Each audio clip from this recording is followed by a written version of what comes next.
How to travel for cheap. I've done quite a lot of traveling, and there are a few tried and true ways that you can use to make sure you don't break the bank when you're traveling. One of the most important ways is first determine your method of travel and then determine how you can make that method of travel as cheap as possible. Obviously, airplanes these days, especially for long distances, are the main mode of travel, and airline tickets are pretty much the most expensive they've been in a long time, especially when you're traveling abroad to Europe or other locations. And me personally, I find that the best way to save money on airline tickets is to really do a lot of research and pay close attention to deals and coupons and discounts. So a good way to start is sign up for email lists. A lot of airlines have email lists where they will email you as soon as there is an interesting deal. Of course, sometimes those deals might not pertain to you. They might be going to Puerto Rico or to a state that you have no interest in. So you do have to stick around for a while to see if those random discounts pertain to you.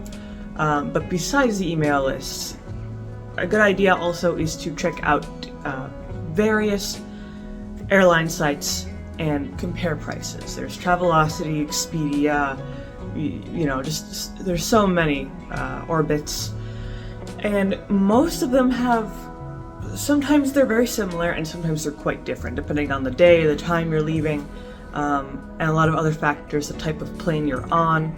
So comparing prices from different sites is a very, very good idea. But you can also find rarer deals on other sites. It is hard these days to find massive deals, but there are, a few places where you can save a few bucks, definitely when it comes to plane ticket. Then once you arrive at your destination, the next way you can save money is by determining the place you're going to stay. These days, Airbnb is a very popular option along with hotels. These days, currently at least, Airbnb has become very expensive, sometimes more expensive than hotels. So depending on where you are and what time you are traveling, Airbnb may not be the best option for you. It might be better to go to a hotel, because then at least the hotel will have some certain services. You can get room service, there might be free breakfast.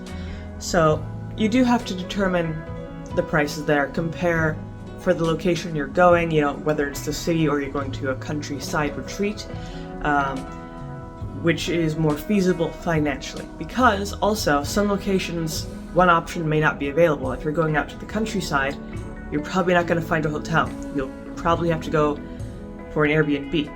However, looking at local options is also important, because sometimes a small town may have their own little bed and breakfast, which is not an Airbnb, but just their own local thing, and the prices there may be quite a lot cheaper. So you do, again, have to do a lot of research there. And the final tip for this is when and where you are going. So the when of it all is actually very important. So during the holidays, obviously, things are going to be, the prices will be skyrocketed, kind of ridiculous, because everyone's going to be traveling during that time. There may be holiday discounts, but usually the prices are so inflated during that time that it doesn't really matter.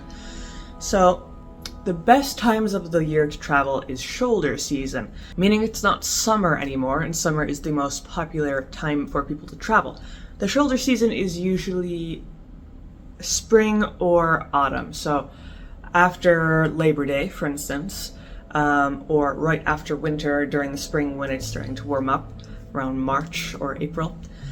And the shoulder season is also a great time to travel, not only because it's more affordable, but also because there are less crowds and just more room to explore as a tourist. The where of your travels will also impact the price. Obviously, if you're going to a big bustling city like New York City or Rome or Paris, the prices there will be quite expensive no matter what time of the year you go. Now, obviously, going to those big cities is exciting, but there are more affordable alternatives in cities that are quite similar. which is why it's important to also do research on the location you're visiting. If you're going to a country you've never been to before, make sure you pick out some of the other cities besides the main ones for you to travel to, because you could easily save some money and see sites that are more like hidden gems and arguably more interesting than the main sites you might find in a major city. Doing all these things is a great way to save money. Sometimes you can save hundreds of dollars, which is important especially if you like to travel. And that's pretty much all of my tips for this video. If you liked the video, you could always leave a like or subscribe, and look forward to more videos throughout the week.